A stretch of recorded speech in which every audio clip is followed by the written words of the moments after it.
翻嚟新聞時間，國務院總理溫家寶結束3日嘅訪港行程。喺臨離開之前，溫家寶話：23條立法唔會影響到市民依法享有嘅各種權利同埋自由。馮佩樂報導。溫家寶朝早離開酒店，商界同特區政府嘅高層夾道送別。喺最後一站嘅行程，參觀大埔科學園時，溫家寶為香港送上祝福。我愛香港，我祝福香港，我想念香港。記者問佢點解唔留多一陣睇下香港嘅遊行？我3天的任務完成了，啊，我帶給香港人民的真情和希望也做到了，啊，我該講的話也都講了。佢臨離開前回應有關新聞界擔心23條立法會影響新聞界自由嘅問題。香港的23條的立法絕不會影響香港人，包括記者依法享有的各種權利和自由。溫家寶總理完成3日訪港行程之後，就會起程去深圳。佢話會同當地嘅人慶祝7·1黨慶。無線電視記者馮佩樂報導。總理溫家寶出席慶祝香港回歸6週年酒會嘅時候表示，香港最需要理解同埋團結，又希望香港人珍惜得來不易嘅主人翁地位。趙麗如報導。溫家寶喺酒會上祝香港會更好。佢話明天要更好，政府同民眾都要自強不息。現在最需要的是理解、信任和團結，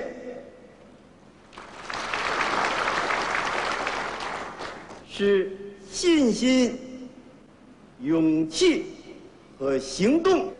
希望香港同胞珍惜來之不易的主人翁地位，維護人心所向的社會穩定大局。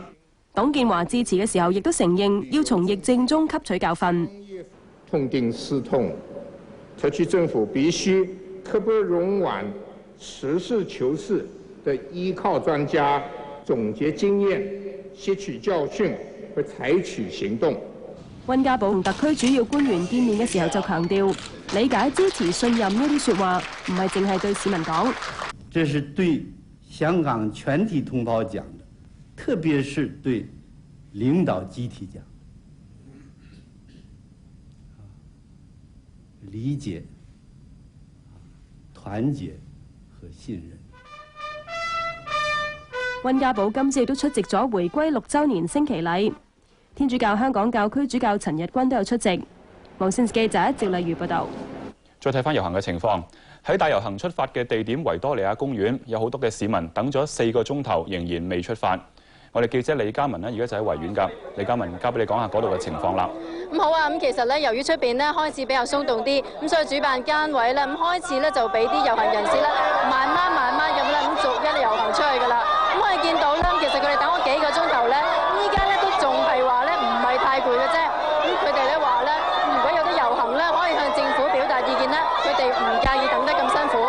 其實我哋睇到啦，其實喺維園呢邊咧係有好多人㗎。其實咧，工聯會咧今日亦都有喺咧維園足球場咧就搞慶回歸嘅活動。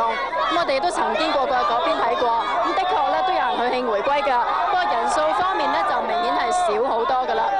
而主辦單位咧啱就話，遊行人士呢邊嘅主辦單位就話咧，佢哋今日遊行人數咧相信已經超過咗40萬㗎啦。而喺呢邊出去嘅人潮究竟係點咧？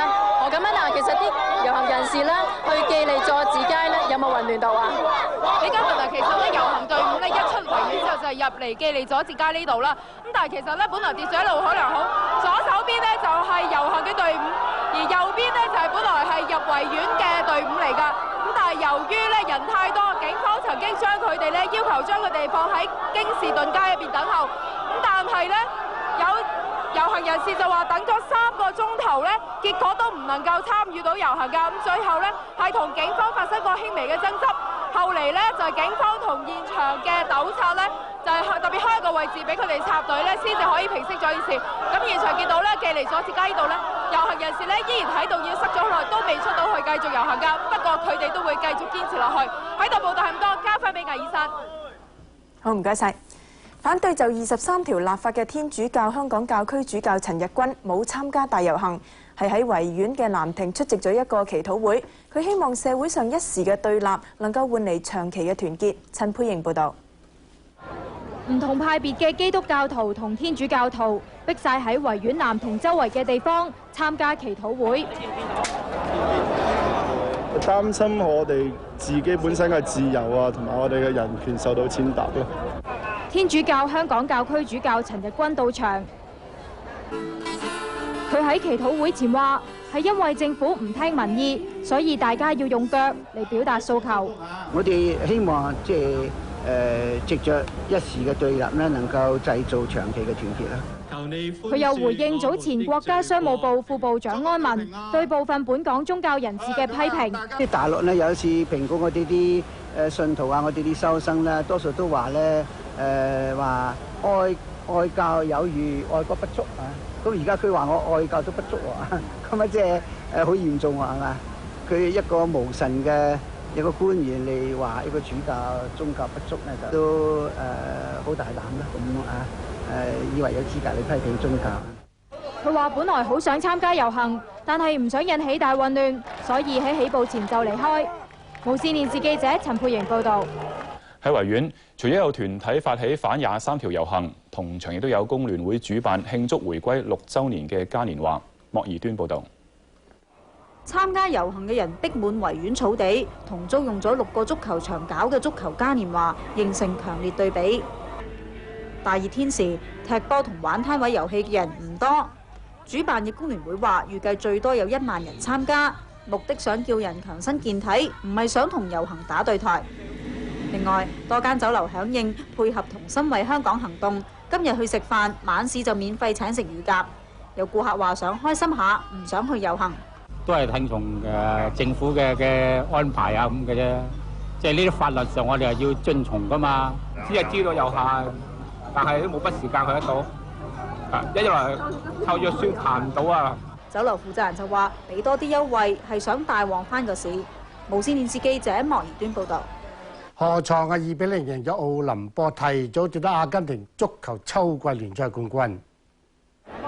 河床嘅作客對奧林波，上半場多得龍門屢救險球，下半場35分鐘，沙巴第一個世界波打開僵局，左邊上波帶到幾乎底線，左腳抽嘅波笠過龍門，中遠處彈入。慢鏡就見到充滿信心，窄角度直射龍門入網嘅巴蘭達4分鐘之後錦上添花，射成2-0完場。河床嘅第31次贏聯賽冠軍，賽後擁躉就上街慶祝。